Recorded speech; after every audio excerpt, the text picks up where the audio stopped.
First of all, let's say the U.S. dollar has lost 85% of its value since the 70s. And when the dollar decoupled from gold, and the government seems bent on continuing that tradition. From now until after the election, the government can print as much money as they want. The last time they did that, inflation went up 9%. Gold is the one asset that is proven to withstand inflation. It's a biblical currency, 5,000 years. You can invest in gold with noblegoldinvestment.com. That's www.noblegoldinvestment.com. And if you will also get this 24 karat, 1/4 of an ounce gold standard coin for free. A 24 karat, 1/4 of an ounce gold standard coin they will send you for free.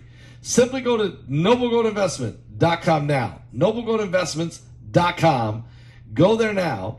The only gold company that we can trust. Guys, set up a gold IRA. Find out all about it at noblegoldinvestment.com. Treasury Secretary Janet Yellen faced criticism for bowing multiple times during her meeting with China's Vice Premier He Lifeng, with some critics perceiving it as a protocol error indicative of American weakness. Yellen, previously serving as the chair of the Federal Reserve and now occupying a top financial position under President Joe Biden, concluded her first visit to China as Treasury Secretary on Sunday. Shortly after bowing on at least 3 occasions, Yellen then stumbled over He's name, referring to him as Vice Premier Hu. While both Washington and Beijing acknowledged that the meetings during her 4-day trip were productive, aimed at improving the strained relationship between the two countries, no concrete agreements were reached, the Daily Mail reported. During her visit, Yellen had an extensive meeting with Vice Premier He Lifeng on Saturday, during which she greeted the Chinese official with a profuse bow. Beijing's official news agency, Xinhua, reported that the meeting resulted in an agreement to enhance communication and collaboration in addressing global challenges.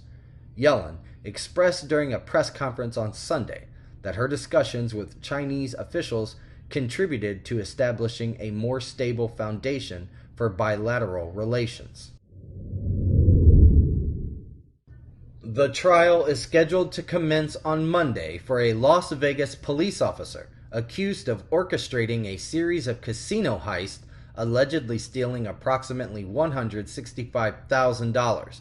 Prosecutors will portray the officer, Caleb Rogers, 35 years old, as a gambling addict who became increasingly desperate due to overwhelming debts. According to prosecutors, Rogers is accused of carrying out 3 robberies over a 4-month period while armed with a weapon issued by the police department, the Associated Press has reported. Richard Packer, Rogers' attorney, argues that the government's evidence linking his client to the 2 robberies is weak. Packer further alleges that the FBI and Las Vegas Metropolitan Police Department detectives pressured 2 individuals, including Rogers' brother, to identify him as the suspect in order to close the case.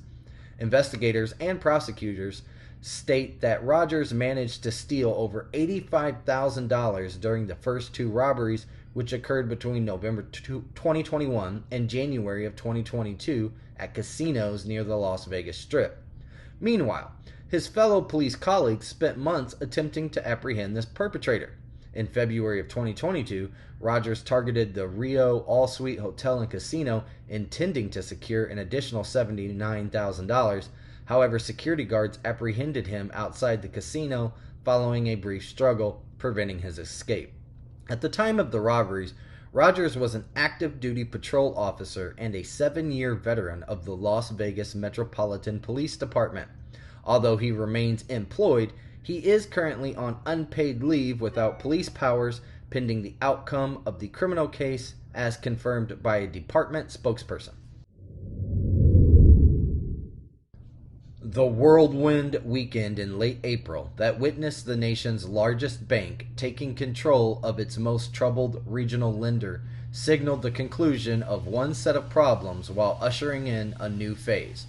Following the successful acquisition bid for First Republic, a lender catering to affluent coastal families with $229 billion in assets, JP Morgan Chase CEO Jamie Dimon offered reassuring words that investors had been yearning for after weeks of turbulent volatility. Quote, "This chapter of the crisis has come to an end."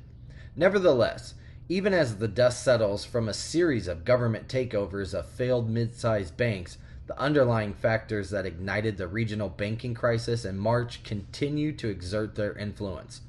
Escalating interest rates will exasperate losses on bank securities holdings and prompt depositors to withdraw funds, placing pressure on the primary revenue stream for these institutions, CNBC has reported.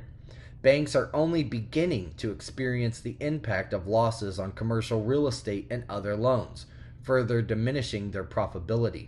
With the collapse of Silicon Valley Bank exposing regulatory oversights, supervisory authorities will shift their focus to mid-size institutions. What lies ahead will likely constitute the most significant transformation of the American banking landscape since the 2008 financial crisis. Over the next few years, numerous executives, advisors, and investment bankers who spoke with CNBC predict that many of the country's 4,672 banks will be compelled to merge with stronger counterparts, either due to financial market forces or regulatory intervention.